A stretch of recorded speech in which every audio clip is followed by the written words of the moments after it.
기독교는 보통 사랑의 종교로 이렇게 알려져 있습니다. 하나님이 사랑이시고 그분의 사랑으로 죄인들이 구원을 얻을 수 있기 때문이죠. 이것이 우리 기독교의 핵심입니다. 또 기독교의 핵심 무엇이 있겠습니까? 믿음이라고 할 수 있고요. 또 죄에 대한 용서 이런 것들이 있겠죠. 이런 기독교의 중심 주제들은 각각 따로 성립하는 것이 아니고 하나처럼 작동합니다. 사랑과 믿음과 용서 역시 같이 움직입니다. 사랑한다는 것은 다른 사람을 믿어준다는 것이고, 그런 믿음이 있어야 그 사람의 잘못도 용납하고 기다려줄 수 있는 것이지, 사랑은 하는데 믿어줄 수 없다든지 용서는 할 수 없다면 그건 어불성설이 되고 맙니다. 특히 오늘 다룰 이 용서라는 주제는 지난주부터 이어져 오고 있는데요. 많은 사람들이 용서에 대해서 잘못된 이미지를 가지고 있기 때문에 우리가 좀 이 부분을 잘 주목해서 볼 필요가 있겠습니다. 누군가 죄를 지으면 한쪽에서는 그걸 반드시 밝혀내고 잘못된 사람들을 처벌하라 그렇게 요구하고요. 또 다른 쪽에서는 무조건 사랑으로 덮어줄 것을 요구합니다. 이 두 가지가 기독교 안에서 다 일어나고 있어요. 우리는 어떻게 해야 될까요? 어떤 것이 하나님의 뜻일까요? 오늘 말씀에서 그 답을 좀 우리가 찾아볼 수 있었으면 좋겠습니다. 지난주 말씀을 좀 복습하고 이어가십시다. 지난주에 아직 신앙이 어린 영혼들을 실족하게 해서는 안 된다는 걸 우리가 배웠죠. 그리고 목자가 인도하는 길이 아니라 다른 데 기웃거리다가 속아서 길을 잃은 어린 양 한 마리, 비록 그가 죄악에 빠져 길을 잃었어도 목자는 99마리의 양을 버려두고 또 다른 목자에게 맡겨두고 가서 그 한 마리를 찾는다 그랬습니다.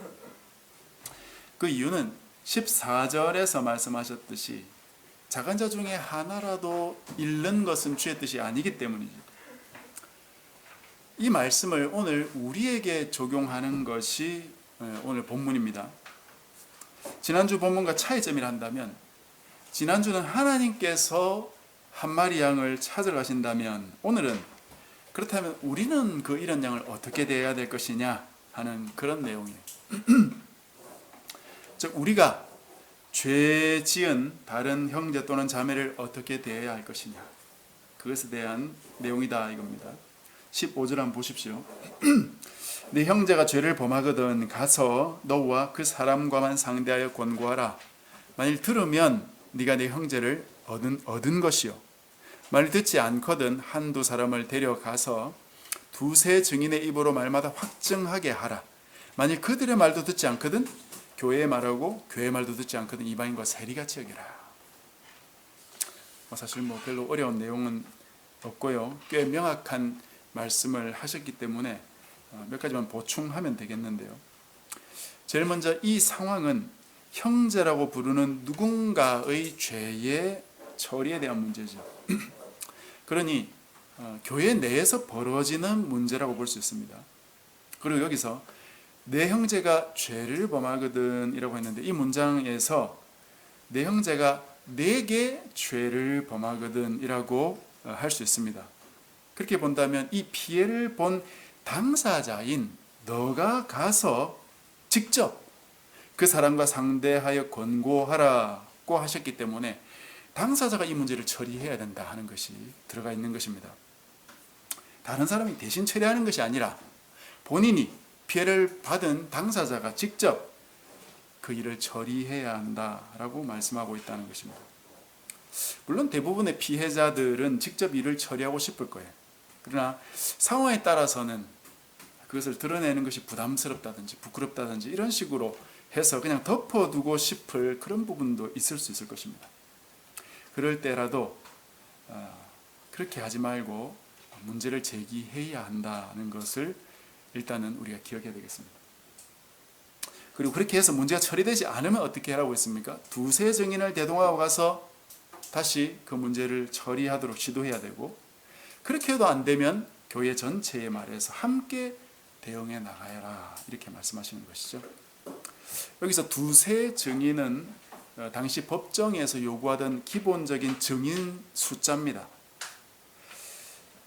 두세 증인을 데려가서 이제 확정해서 지적을 해줘라 해서 이렇게 지적을 받는 입장에서는 아직 교회 앞에서 심판을 받지는 않았지만 두세 증인이 와서 그것을 지적하면 자기가 뚜렷한 혐의가 있다는 걸 인식해야 되죠. 그리고 만약에 이 문제가 교회 앞으로 가게 된다면 내가 이렇게 지적을 당하겠구나, 처벌을 당하겠구나, 그런 생각을 할 수 있어야 되지 않겠습니까? 그러나 그래도 회개하지 않는다면 어쩔 수 없이 교회 앞에 가져가야 되고 교회 판결을 받아야 된다는 것이죠. 지금도 교회에 여러 가지 시비거리가 생기면 교회에는 당회라는 것이 있어가지고 1차적으로 당회가 그 부분에 대해서 심판을 내릴 권리가 있습니다. 그래도 안 되면 노회, 또 총회 이렇게 계속해서 올라가게 되는 것이죠. 세상에 법정이 있고 판사가 있듯이 교회에도 재판국이 있고 거기에 소속한 국원들이 있습니다. 그들의 심리를 거쳐서 과반수로 의결을 하게 되는 것입니다. 세상에는 판사 한 명이 중대한 결정을 한다면 교회는 여러 명이 같이 결정을 한다는 차이가 있겠습니다. 그래서 죄악의 경중에 따라 단순한 문제라면 근신 정도가 내려줄 수 있겠지만 아주 심각한 문제라면 최고형으로 출교가 내려줄 수 있습니다. 교회에서 내쫓는 것이죠.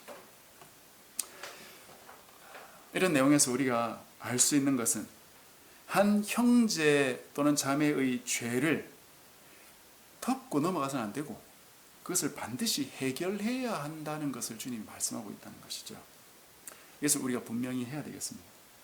만약 어떤 형제가 내게 죄를 지었을 때 또는 그 범죄를 저지른 사실을 내가 알게 되었을 때 그냥 눈 감고 사랑으로 덮어줘야 되지 않느냐, 그렇게 말하는 사람이 굉장히 많죠. 요즘 기독교인 중에. 그것이 아니라는 것입니다. 그게 과연 사랑인가? 그것이 사랑이 아니라는 것입니다. 그것은 어떤 면에서는 무관심일 수 있고 그 형제를 위해서도 결코 좋은 길이 아니다.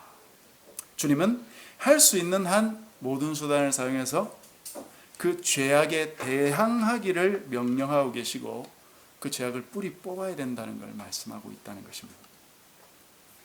왜 그냥 두면 안 될까요? 요즘 세상에 뭔가 옳고 그르고 시비를 가린다는 것이 요즘 말로 꼰대처럼 그렇게 보이기도 하고요. 또 요즘 세상에는 개인주의라는 가치가 굉장히 강하기 때문에 만약 당신이 이렇게 행동한 것이 잘못입니다, 당신은 회개해야 됩니다, 그렇게 말하는 것이 참 어려운 세상이 되었어요. 만약 그렇게 말하면 당신이나 잘하세요, 그런 이야기도 들을 수 있을 그런 세상이죠. 또는 만약에 저 사람이 잘못한 것을 내가 굳이 말할 필요가 있을까? 또는 말한다고 효과는 있을까? 그런 생각이 우리를 괴롭히기도 합니다. 효과는 없을 수도 있습니다. 괜히 관계만 그르치는 것으로 끝날 수도 있죠. 그러나 그렇게 말할 필요는 있다 하는 것이죠. 왜? 그 이유를 정확히 몰라도 단순히 주님께서 이렇게 명령하셨기 때문이죠. 우리가 하나님의 명령의 이유를 다 알지 못해도 일단 순종하는 자세와 태도는 필요하다고 생각해야 됩니다. 그렇다고 형제 자매의 죄악을 볼 때 고압적인 자세나 교만한 자세 또는 심판관의 자세처럼 그런 자세로 지적하는 것은 안 되겠고, 겸손히 그 형제 자매의 영혼을 위하는 마음으로 정말 그 형제 자매가 그 죄악으로부터 벗어나기를 간절히 원하는 마음으로 다가가야 할 것입니다. 우리의 할 일은 거기까지겠죠. 그 뒤에 그 형제 자매가 어떤 반응을 보일 것인지 또 그 반응에 대해서 순차적으로 어떻게 처리해야 될 것인지는 그 뒤에 일이 되겠습니다. 여기서 보면 하나님께서 이 한 사람에게 회개할 시간을 충분히 주고 계신다는 것도 우리가 생각해 볼 수 있습니다. 당사자에게 지적을 당하고 또는 다른 두세 명에게 지적을 당하고 그것도 안 되면 또 더 나아가서 교회 앞에서 심리를 받을 때까지 꽤 많은 시간 이 사람은 자신의 죄를 자각하고 회개할 수 있는 시간적 여유를 가지게 된다는 것입니다. 우리 개인도 마찬가지죠. 내가 개인적으로 하나님 앞에 잘못했을 때도 하나님께서 충분히 시간을 주면서 그 죄에서 돌이키도록 회개하도록 그렇게 기다려 주시거든요. 그러나 이렇게 기회를 주어도 회개하지 않는다면 어떻게 된다는 것입니까? 그 사람을 교회에서 내쫓아야 된다라고까지 말씀하고 있어요. 17절 끝에 교회의 말도 듣지 않거든 어떻게 하라고 되어 있습니까? 이방인과 세리와 같이 여기라. 당시 이방인과 세리는 죄인의 대표였어요. 오늘 본문에서 그 이방인과 세리와 같이 여기라고 하니까 그냥 저 사람은 이방인으로 생각해야 되겠구나, 세리로 생각해야 되겠구나, 죄인으로 봐야 되겠구나, 그렇게 인정하자고 넘어가라는 말이 아니고, 이방인과 세리는 죄인들로서 하나님 백성이 아닌 사람들이기 때문에 하나님의 백성의 공동체에서 쫓아내라는 뜻입니다. 그리고는 이렇게 말씀을 추가하십니다. 18절에 진실로 너희에게 이르노니 무엇이든지 너희가 땅에서 매면 하늘에서도 매일 것이고 무엇이든지 땅에서 풀면 하늘에서도 풀리리라. 이 말씀을 여러분 들어본 적이 있으십니까? 기억이 나실지 모르겠습니다. 바로 2장 앞으로 가면은 베드로가 빌립보 가이사랴에서 예수님께 올바른 고백을 올려드려서 칭찬을 받았죠. 그때 주님께서 축복하시면서 했었는데 그때 하나 등장했던 말씀입니다. 베드로가 예수님을 그리스도요 살아계신 하나님의 아들이라고 고백하자 주님께서 바요나 시몬아 네가 복이 있다 하면서 내가 이 반석 위에 내 교회를 세우겠다 하시면서 그 교회에게 천국 열쇠를 주시겠다 그렇게 약속하셨어요. 그 열쇠의 기능이 매고 푸는 것이라고 하셨죠. 땅에서 매면 하늘에서도 매일 것이고 땅에서 풀면 하늘에서도 풀리겠다고 말씀하셨는데, 여기서 이 매고 푸는 기능에는 중의적인 의미가 있습니다. 이 열쇠가 천국 열쇠라 했기 때문에 천국 문을 매고 잠그고 또 풀고 또 여는 그런 역할을 이 열쇠가 한다는 것이에요. 천국 문을 잠근다는 것은 그 사람이 천국에 들어가지 못하도록 문을 닫아버린다는 것이기 때문에 구원을 못 받게 한다는 것이고, 열어준다는 것은 그 사람이 하나님 백성으로 들어갈 수 있도록 구원받을 수 있도록 해준다는 것이죠. 동시에 이 매고 푼다는 건 법정 용어로도 쓰이는데요. 법정에서 유죄로 판결받은 사람은 그 자리에서 구속되죠. 매이는 것입니다. 죄인으로 확정되면 그런 결과를 받게 되는 것입니다. 그러나 무죄로 확정이 된다면 그 사람은 거기서 풀려나게 되는 것이죠. 자유인이 됩니다. 의인으로 판결이 난다 이것이 푸는 것입니다. 지금 주님이 하시는 말씀의 뜻은 한 사람이 천국에 들어가느냐 못 들어가느냐 하는 문제를 이 지상에서는 교회에게 맡겨두셨다는 것이에요. 이게 굉장히 놀라운 일입니다. 그런 의미에서 교회 밖에는 구원이 없다라는 말이 일리가 있는 내용이죠. 하나님께서 구원 역사를 교회를 통해서 이루어 가시기 때문이죠. 왜 그렇습니까? 교회를 통해서 하나님이 복음이 선포될 수 있게 하셨기 때문입니다. 그래서 이 역할을 교회가 담당하고 있다. 그래서 앞에서 16장에서도 내가 이 반석 위에 내 교회를 세우겠다 하셨을 때 그 반석이 베드로 개인이 아니라 누구라고 했습니까? 바로 교회의 터가 되는 사도와 선지자들이라고 말했죠. 그들 위에 교회를 세우고 그 교회에게 천국 열쇠를 주시기 때문에 천국에 들어가느냐 못 들어가느냐 하는 건 교회가 결정하는 것이지, 카톨릭에서 말을 하듯이 베드로의 후예인 교황들이 뭔가 결정권을 가지고 있다 그렇게 보아서는 안 된다는 것입니다. 베드로 개인이 교회는 아니거든요. 그래서 오늘 이 말씀의 중요성을 우리가 좀 잘 인식을 할 필요가 있겠습니다. 죄를 지은 사람은 그 죄에서 회개하고 돌아서야지, 회개할 기회가 주어졌는데도 불구하고 받아들이지 않는다면 어떻게 된다는 말입니까? 교회에서 내쫓김을 받아야 된다. 이 말씀의 구체적인 예가 고린도전서에 가면 많이 나옵니다. 고린도전서 5장에 가면 여러 문제가 많이 등장하는데요. 이 고린도전서를 우리가 장로님과 제자님과 함께 묵상을 한 적이 있거든요. 거기 보면 진짜 고린도 교회가 문제가 많았어요. 당파가 나눠져 있고 음행의 문제도 있었고 소송 문제도 있었고 결혼이나 이혼 문제, 우상 재물 문제, 또 성찬 가지고도 문제가 발생했던 그런 교회죠. 그런 여러 가지 문제를 처방해 주기 위해서 고린도전서를 바울이 쓴 건데요. 그중에 5장에 보면은 계모와 음행을 저지른 한 사람에 대한 처리를 바울이 명령하고 있습니다. 그 사람을 내쫓아라, 그렇게 말하거든요. 그걸 바울이 이렇게 말합니다. 이런 자를 사탄에게 내주었으니 이는 육신은 멸하고 영은 그 주 예수의 날에 구원받게 하려 함이라. 여러분, 그 주보 뒷면에 제가 인쇄해 두었습니다. 교회에서 출교시켜야 된다, 교회에서 내쫓아야 된다, 그렇게 말하는 것입니다. 그리고 그 목적까지도 말하고 있죠.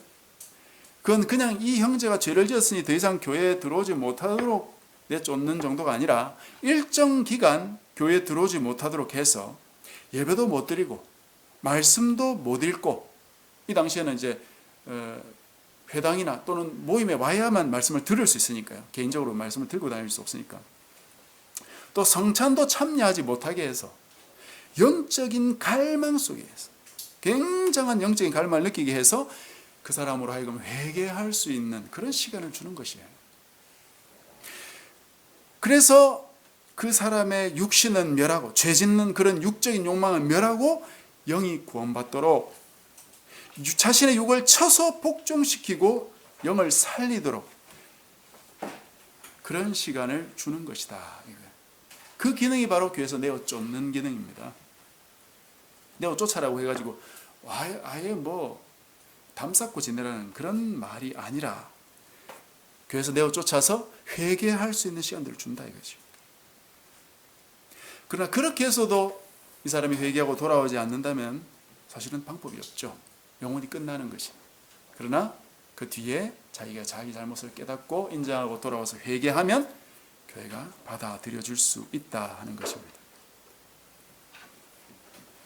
이것을 요즘 우리가 치리라고 그렇게 말하는데요. 요즘 많은 교회들이 사실 이것을 하지 않고 있습니다. 왜 그렇습니까? 이 죄를 지적하고 그것을 바로잡는 것이 보통 힘든 일이 아니기 때문에 굉장히 많은 에너지가 소모되는 일이에요. 사실은 지적하는 사람도 힘들고 지적당하는 사람도 굉장히 스트레스를 받는 그런 일입니다. 그렇기 때문에 요즘 교회에서는 잘 하지 않으려고 해요. 어쩌면 다른 이유이기 때문일 수도 있을 것 같아요. 아무도 죄를 지적해서는 안 된다. 이런 것의 대표적인 예가 예수님께서 가늠한 여인에게 너희 중에 죄 없는 자가 먼저 돌로 치라, 그렇게 말씀하셨는데 그걸 오해해가지고 누구든지 그 누구의 죄도 들추어내가는 문제 삼지 말아야 되고 다 덮어주고 용서해 주어야 된다는 말로 착각하는 것입니다. 만약에 예수님이 그런 의미로 이 말씀을 했다면 예수님 스스로를 자기를 부인하는 것이 되게 되는 것이에요. 하나님은 회개하는 영혼은 받아주시지만 회개하지도 않는 영혼들은 그냥 내버려 두세요. 그 영혼이 돌아와서 하나님께 회개하기 할 때까지 버려둔다 이거예요. 이 가늠한 여인의 문제도 요한복음 8장에 나오는데 자세히 들여다보면 이 여인이 아마 회개하는 시간을 충분히 가졌던 것 같아요. 마치 그 세리처럼 말입니다. 예수님께서 그 바리새인과 세리의 기도를 비유하시는 경우가 있지요. 바리새인은 기도한답시고 자기 자랑을 잔뜩 늘어놓고 내가 일주일에 금식을 몇 번 하고 어떤 나쁜 짓 안 하고 그런 자랑을 막 실컷 늘어놓고 기도하잖아요. 근데 세리는 어떻게 했다고요?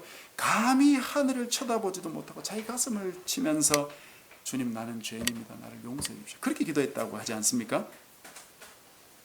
이 여인도, 이 가늠한 여인도 회개했다는 내용이 정확히 성경에 나오진 않지만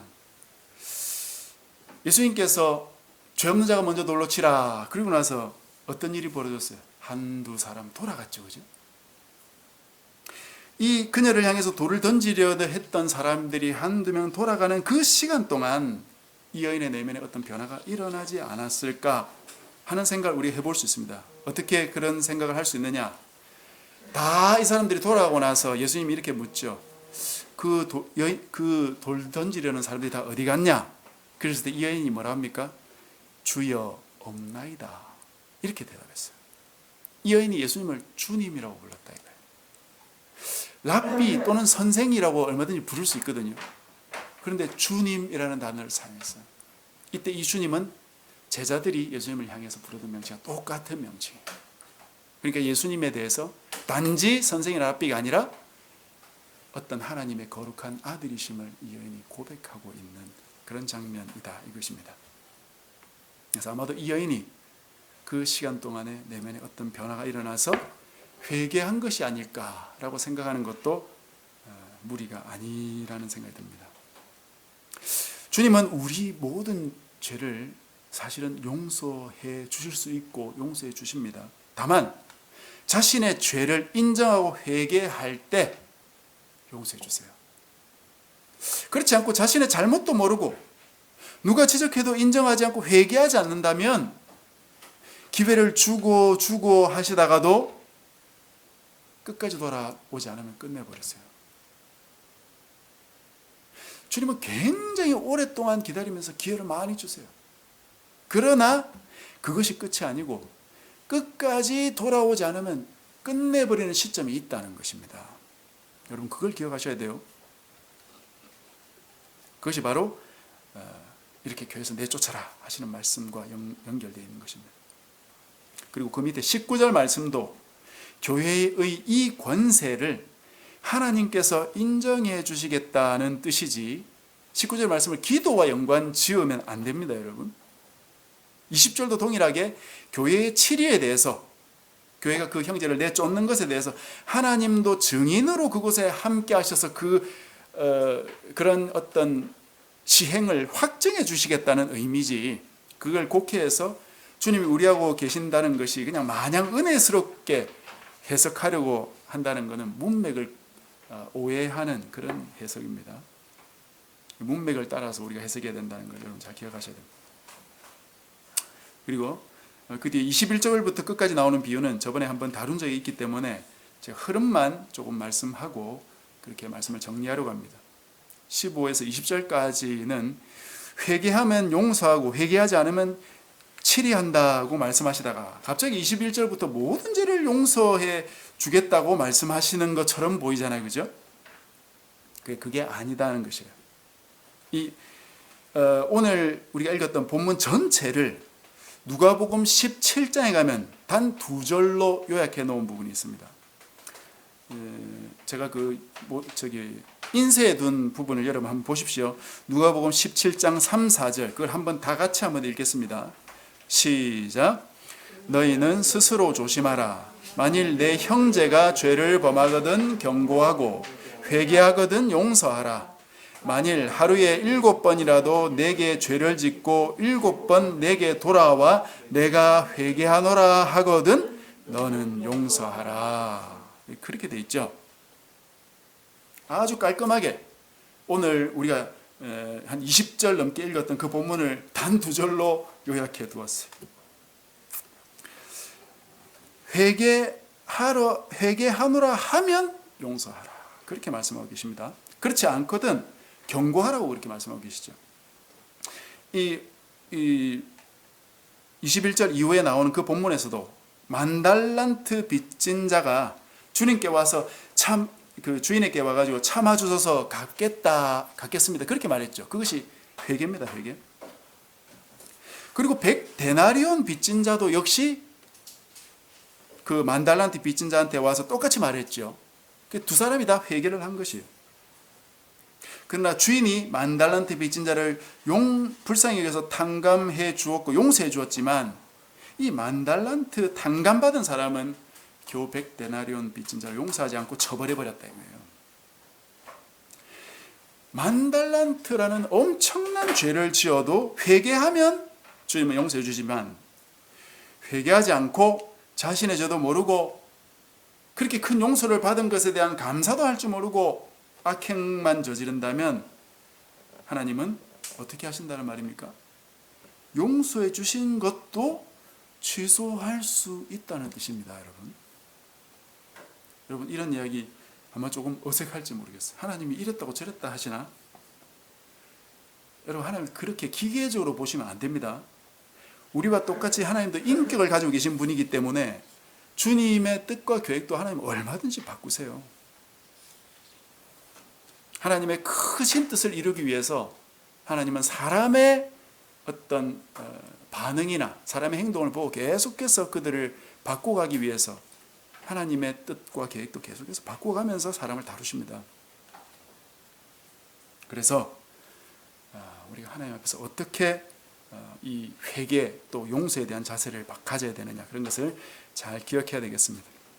우리 개인적인 인간관계에도 좀 이 부분을 적용을 하면 좋겠습니다. 누군가 내게 잘못했다면, 그리고 와서 자신의 잘못에 대한 용서를 구한다면 정말 받아들이기 힘들고 어려워도, 내 마음에 용서하고 싶은 마음이 하나도 없어도 하나님 앞에, 하나님, 내가 저 사람 용서하게 해 주십시오, 그렇게 나 자신을 위해서 기도하면서 그 사람을 용서하도록 그렇게 해야 되겠죠. 그러나 그 사람이 용서를 구하러 오지 않는다면 어떻게 해야 된다는 말입니까? 두세 사람 증인이나 교회에 요청할 수 있으면 그렇게 하시고, 그렇게 할 여건이나 어떤 상황이 안 된다면 적어도 개인 관계에서는 당신은 이런 잘못을 했다고 지적해야 된다는 것이에요. 경고하라고 말씀했죠.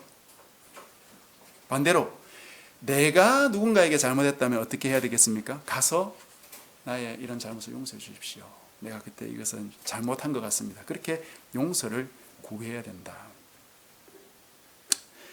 사실 나의 잘못에 대해서 용서를 구하는 건 상당한 용기가 필요해요. 정말 한편으로는 굉장히 부끄럽기도 하고 얼굴을 못 들 일일 수도 있겠죠. 하지만 자기 자신을 부인하고 나 자신을 죽이는 노력을 해서 회개할 것은 회개해야 된다. 그런 부분이 오늘 말씀의 내용이 되겠습니다. 마지막으로 하나님께서 이 죄의 처리에 대해서 이와 같이 하라고 하신 목적이 뭐겠어요? 하나님의 교회를 거룩하게 지켜내기 위함입니다. 하나님의 교회 안에 죄에 티끌만한 것도 용납해서는 안 된다는 것이에요. 그러나 앞에서 말했듯이 지금은 참 교회가 이것이 너무나 힘들어졌어요. 왜냐? 교회 지도자들부터 타락하니까 권위가 훼손되어서 교회 리더십이 성도들의 어떤 잘못에 대해서 지적하고 그것을 교회에서 치리하는 그런 것들이 참 힘들어져 버렸습니다. 결국 범죄한 지도자들이 있다면 그들부터 교회에서 내쫓김을 당해서 회개하지 않고는 돌아올 수 없는 그런 강력한 조치를 취하지 않는다면 어쩌면 하나님의 교회는 굉장히 많이 흔들릴 수도 있고 계속해서 세상으로부터 손가락질 받을 수 있고 거룩성은 요원해지지 않을까, 그렇게 생각이 듭니다. 참 지금처럼 교회의 문제가 언론에 낱낱이 공개되는 그런 세상도 없었지 않습니까? 지금은 아예 교회가 세상하고 뭐가 다르냐 그런 손가락질도 많이 당하고 있고요. 목회자가 괜찮은 사람이냐 아니냐 이런 것을 검증할 때 도덕성 검증을 하고 있는 그런 세상이 되어버렸습니다. 어쩌면 이 모든 것은 목사 한 명의 문제라기보다는 교회 전체의 문제일 것입니다. 모든 교회가 하나님의 말씀을 기준으로 거룩함을 쇄신해 나가지 않는다면 아마 이런 상황을 타개하기 어려울 것이에요. 다른 사람 손가락질 하기보다 우리 자신, 나 자신부터 하나님 앞에 하나님의 거룩한 성도로 서기 위해서 애를 써야 되겠습니다. 말씀을 맺겠습니다. 회개하면 용서하고, 회개하지 않으면 찾아가서 경고하고 회개하도록 지적하고 그 잘못을 드러내라. 주님께서 그렇게 말씀하셨어요. 경고하는 사람이나 경고를 받는 사람 모두 힘겨운 일이겠지만 그런 일들을 통해서 교회가 서로를 더 깊이 영적으로 사랑하고 함께 성화되어 나가는 그런 하나님의 장치라는 것을 우리가 잘 기억해야 되고, 그래서 이 말씀에 순종해서 우리 교회가 참 거룩한 교회로 나아가는 우리 모두가 되시기를 주님의 이름으로 간절히 축복합니다.